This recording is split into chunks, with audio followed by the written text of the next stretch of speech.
Here's to hoping one of Carter Hawkins' post-lockout free agent signings doesn't make our not-so-hot list. Locked On Cubs rolling at you after this. You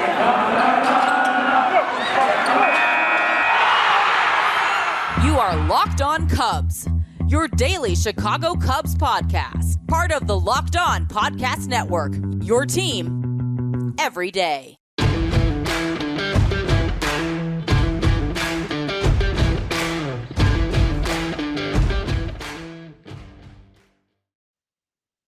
Good morning. Happy Tuesday to you. Welcome back. It's great to be back with you. Had a few days off for the holiday. Want to thank you, as always, for making Locked On Cubs your first listen each and every morning. We are a daily podcast, part of the Locked On Podcast Network, at Locked On Cubs on Twitter, at Chicago Cubs PA. Free and available wherever you download your favorite cast. Also on YouTube as well. Check out our new YouTube page at Locked On Cubs. That's a Locked On Cubs YouTube channel. Listen, we hope you had a wonderful weekend. However you may celebrate, that you were safe, healthy, and enjoyed yourself. It means the world to have you with us here again this morning. I missed you guys. Again, interact with us socially. It makes things so much more fun for me at Chicago Cubs PA and at Locked On Cubs. I love the interactions. It's just been so awesome. Great stuff to get to today. We're going to continue our countdown of the greatest Cubs to wear each number in the history of the organization.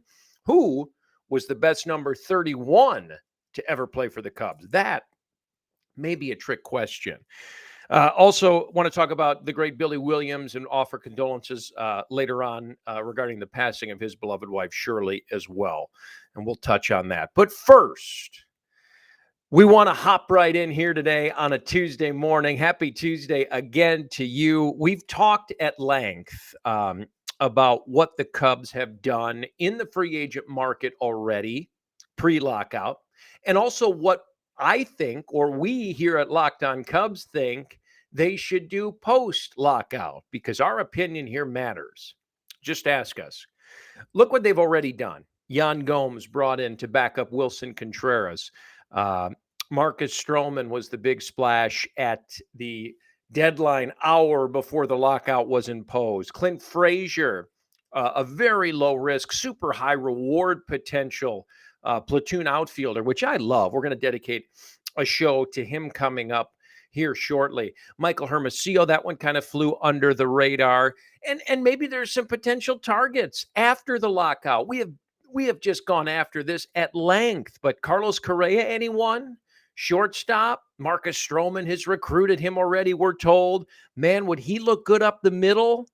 I mean, is it a potential possibility? Yes. The linkage between Carlos Correa and the Cubs camp was not rumored. There is mutual interest, and there was discussion per Bruce Levine before the lockout was imposed. So with all that said, I thought it'd be fun to take a look at some of the free agent signings and moves the Cubs have made over the years that may be dubbed the worst contracts of all time. Now, let me preface this little activity by saying this is in no way meant to disrespect any of these players. I mean, hell, when these deals were made, we were all probably fairly pumped. You'd never know how things are going to pan out. Let's face it. I mean, it's educated gambling sometimes, as like the NFL draft or the MLB draft may be. I will say this as well in before starting. Jason Heyward not making the list, because I know some of you mumbled his name as soon as I said the worst free agent contracts in Cubs history, because of the term, because of the money, because of the production that they have or have not gotten from him. Listen, I hear you on all those points, but this team does not win a world championship in 2016 without him being on that roster. And I'm not talking about the speech in rain delay theater time.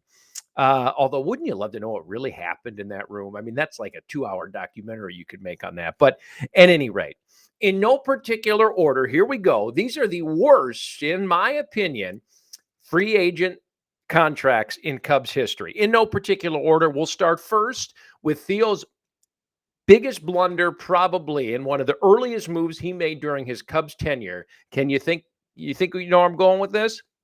Right-handed starter, Edwin Jackson. Signed him to a 4-year, $52 million deal. This was after the 2012 season. He kicked things off during his Cubs career by losing a league-high 18 games that year, allowing more than 10 hits per 9 innings. If you think things got better from there, because when you lose 18, it can only get better, right? You are sorely mistaken. In 2014, Jackson was actually much worse than the year prior. His ERA ballooned to 6.33 as he went 6-15. Now, here's the interesting thing. Edwin Jackson had a very serviceable major league career and pitched for a long, long time. As a matter of fact, he's the only player in the history of Major League Baseball to have played for 14 different franchises. Let me repeat that. 14 different franchises. Yes, you heard me correctly. He did throw a no-hitter, though. Do you remember that? He has a no-hitter on his resume in the major league. So listen, can't take that away from him. That's one heck of an accomplishment. But Edwin Jackson definitely makes the list. Turning it back a little bit for this one, but I think most of you will recall this. Jeff Blauser makes the list. Blauser was a 2-year, $8.4 million deal in the late 90s. Shortstop, had a great career with the Atlanta Braves and was a mainstay at short for the Braves for many years. Over the course of his career with Atlanta against Cubs pitching, he was a .351 hitter with a .413 on base percentage, a .611 slugging percentage, and 15 home runs. That was his body of work against the Northsiders as an Atlanta Brave. So he crushed Cubs pitching. Now, in that era, a lot of players maybe did. But keep in mind, this is from the shortstop position, Jeff Blauser with the Braves. So in 1997, comes off a huge season with Atlanta. 308, 17 taters, 70 ribbies in 1997. Hits the market after the 97 season. Cubs say, we got to go get this guy, right? Sign him to that 2-year, $8.4 million deal. First 2 seasons with the Cubs, absolutely horrendous. 226 average, 343 on base percentage, and a 342 slugging percentage. Minuscule. As a matter of fact, it got so bad, he did not even start for the Cubs in the National League Division Series against his former team, the Atlanta Braves. Remember the 98 wildcard year? Phenomenal year. Love that team. He didn't even start in the NLDS at shortstop for the Cubs. Had a really rough go. Ended up retiring after the 99 season at the age of 33. Nice big league career. Coming off a career year in 97, his 30-year-old season, played a couple in Chicago, just didn't work out. This one pains me because I loved him as a kid growing up. He was a good player, and his dad is a Cubs legend, no doubt. The Rebel, Randy Hundley's son, Todd, 4-year, $23.5 million deal to catch for the Cubs back in the early 2000s. If you recall, before he came to the north side, he had some monster years with the Mets in the mid to late 90s, 96, 97, then went to LA for a couple years, played with the Dodgers, didn't have quite the success he did in LA that he did in New York, but still very serviceable catcher. And those years with the Mets were monsters. I feel like I was at a game as a kid. I was probably 9 or 10 years old at the most, 8 or 9 years old, where Hundley homered from both sides of the plate in the same game. I feel like that happened, but we'll have to check on that for sure. The couple years with the Dodgers, very respectable, but when he came to the Cubs, the wheels just fell off. In his Cubs career, 199 average, 285 on base percentage, slugged less than 400. That was at about 600 plate appearances overall. Cubs had seen enough after just his second year, dealt him back to the Dodgers, as a matter of fact. But the beauty of that is the players they got back in return for that deal after 2 really bad years here, Eric Karros and Mark Grudzielanek, whom Harry always referred to as the G-Man, because sure as heck he wasn't going to try to pronounce Grudzielanek. Both those guys obviously played huge roles on that '03 Cubs team. So all not lost there completely. Rounding out our list, and this is one that you might, wondered if I was going to get to or not. Milton Bradley, 3-year, $30 million deal. At the time, if you recall, Jim Hendry, Lou Piniella and company obsessed with bringing in a left-handed bat that had some pop, and they needed it at the time. So I think maybe, while Milton was a very serviceable major league outfielder, had a reputation that preceded him, maybe kind of jumped in head first for a move like this. He made some lackadaisical moves in the outfield, if you recall, but was really a league average player in terms of his Cubs career statistically. But he clashed with Lou Piniella, if you remember, and that ultimately led to him putting the organization on blast in a newspaper article and through the media, saying, now I understand why this team hasn't won in 100 years. I mean, things just got really, really nasty, if you recall. That got him suspended for that comment for the rest of the 2009 season. And Hendry sent him packing after that in a trade to the Mariners, which actually brought in Carlos Silva, who had a really good year in his final year in the bigs in 2010 with the Cubs going 10-6. I think he was like 8-2 or something in the first half. Kind of crazy. Honorable mentions and guys who could have made the list, but I thought would have been super unfair. Kosuke Fukudome never really lived up to the hype, especially after that dramatic opening day home run in his Cubs debut. Alfonso Soriano, I love Sori, great major league career, good hitter. He had some big years here just on, I don't know. Was he worth the money they gave him? I don't know, but he put up some numbers. So I didn't think that was fair as well. So long story short, Cubs brass, let's try to make some moves that don't end up on this list in the next 2 or 3 years. And I know you won't, all kidding aside. I just thought it'd be fun to take a look back at some of these guys who did not work out free agent wise here on the north side. So I asked before, and I'll ask again, who was the best number 31 to wear a Cubs uniform? I guess it is somewhat of a trick question. We'll tell you coming up after this. Want to talk to you real quick about Built Bar. It's the protein bar that tastes like a candy bar, but probably even better. Built Bar makes it easier to stick to your New Year's resolution because it tastes so good, you'll want to eat it. And unlike other protein bars, which can be chalky or waxy, you know what I mean if you've had these, or taste chemically, this does not at all. You want to eat healthy, but it just gets boring. It's the same thing day after day after day. Trust me, I can relate to this. By week 3, you're thinking, this isn't worth it. Where's the goods? Where's the chocolate? Built Bars are actually covered in chocolate, 100% real chocolate. Most Built Bars are 130 calories, 4 grams of sugar, only 4 grams of net carbs for all of our keto friends, and 17 grams of protein. That's insane. That's a huge amount packed in this awesome little treat. Here's an idea for the new year. Go to all your secret treat stashes at home, in the pantry, in the office, in the car, wherever they may be. Throw out all the junk, all the sugary, calorie-filled, empty garbage, and replace them with something that's healthy and tastes incredible, and that's the Built Bar. Even if you're not a huge fan of working out, say, you can at least eat something that tastes good, that you enjoy, and is good for you while you're eating it as well. So many flavors: coconut almond, peanut butter brownie, raspberry, cookies and cream, mint brownie, yada, yada, yada. List goes on. Just do me a favor. Go to Built.com, use promo code LOCKED15, LOCKED15, promo code LOCKED15 for 15% off at Built.com. Locked On Cubs rolls on after this.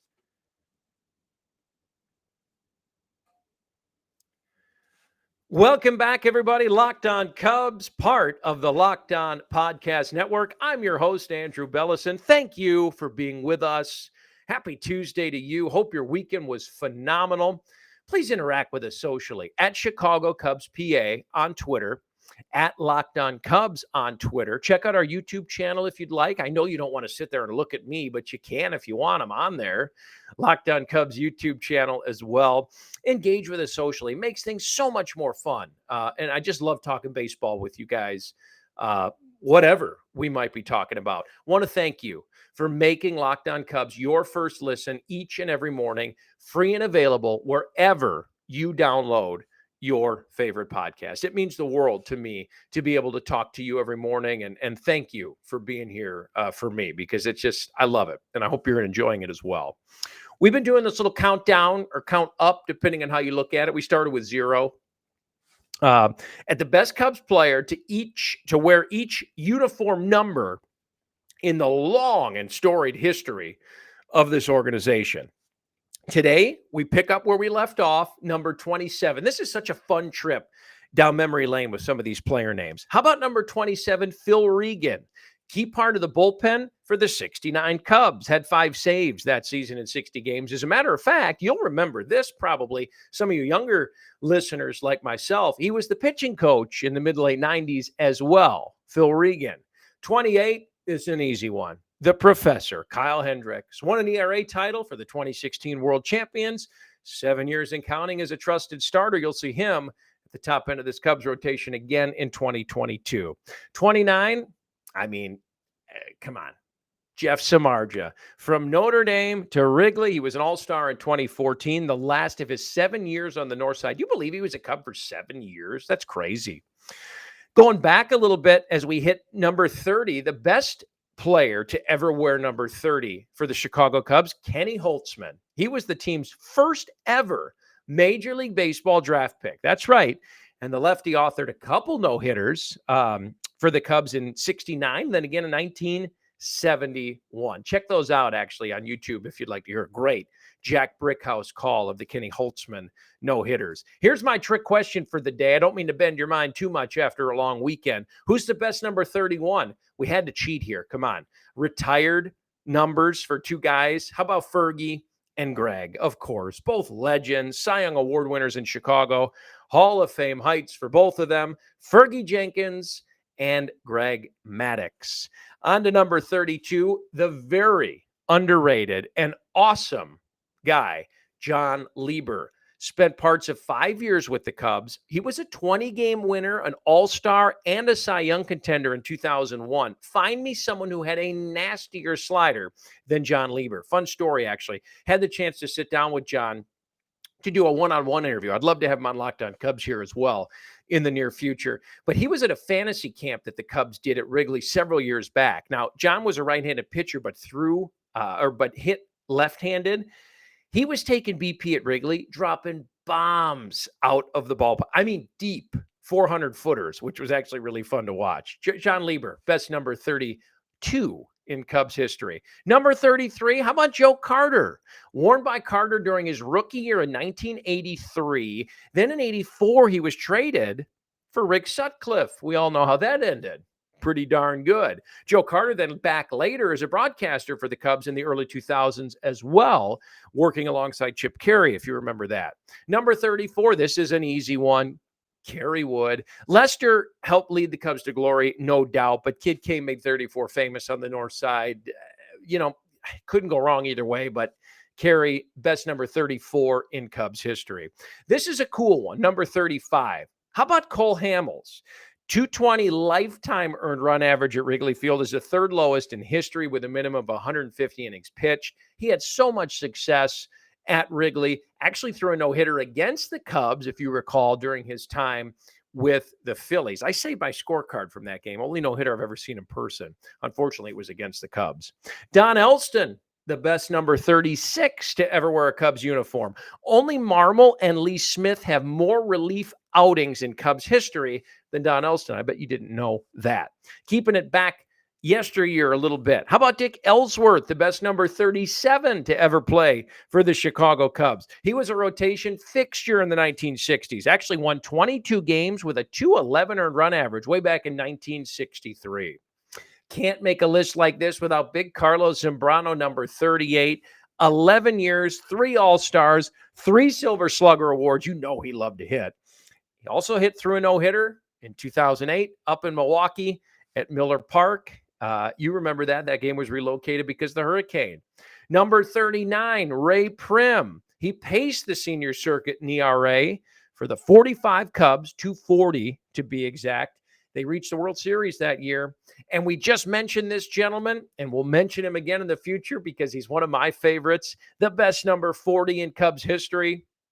You guessed it, the Red Baron, Rick Sutcliffe, 16-1 with a 2.69 ERA after a 1984 trade with Cleveland, winning the NL Cy Young Award. Love this list. We'll roll on with it later in the week as we pick up where we left off. The best number 41 and counting coming up after we resume. Can you think who might be? I will say this: the Cubs family lost a huge part of what they do this past week, and I want to address that here shortly. Before we do, I just want to mention that BetOnline has you covered for all of your holiday season gambling with more props, better odds, better lines than ever before as football marches towards college bowl season as well as the NFL playoffs. BetOnline remains your number one spot for all the best sports action all season long. Do me a favor.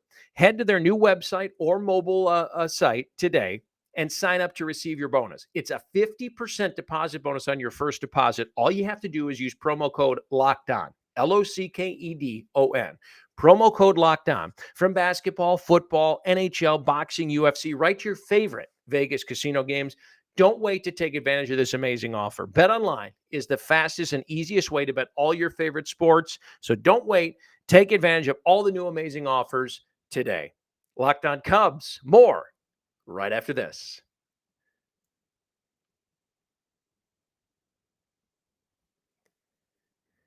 Welcome back in, everybody. Locked On Cubs, a Tuesday edition. Happy Tuesday to you. Thanks for being with us. Thanks for making us your first listen each and every morning. We do appreciate it more than you know. I want to conclude today on a little bit of a somber note.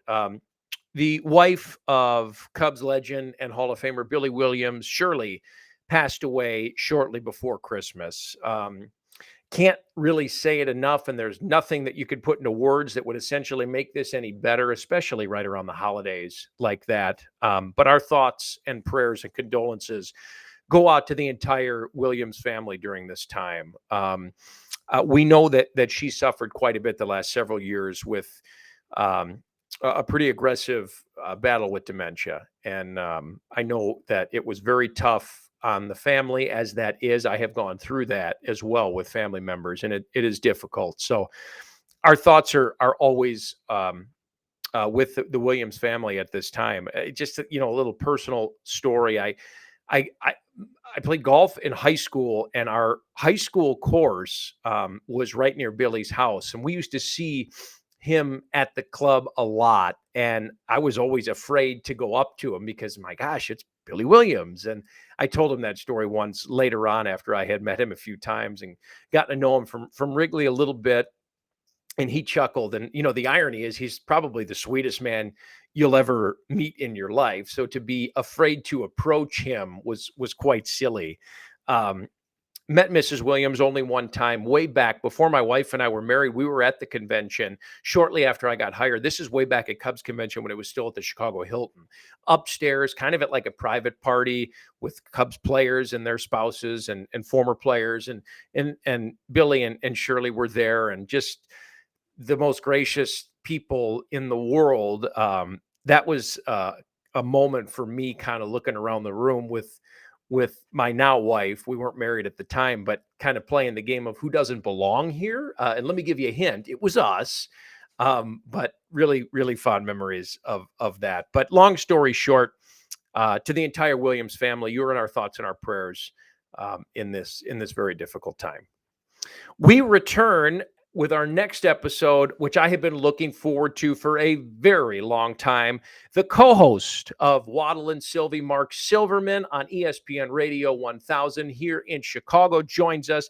He is a lifelong Cubs fan, a Chicago guy, and I cannot wait to pick his brain regarding 2022 Cubs. If you do think they still have problems, I promise you, he and I will solve them in our next episode. I'm a big fan of Mark's, and I really am looking forward to talking some baseball with him. We will see you then. I want to remind you that after you make us your first listen every day, we ask that you make your second listen Locked On Bets. It's your daily one-stop shop for all of your gambling needs. Locked On Bets, hosted by your boy Q, with expert analysis from Lee Sterling. It's free and available on all platforms. Thank you for being with us again. I'm Andrew Bellison. This is Locked On Cubs. We will see you next time. Have a great Tuesday, everybody.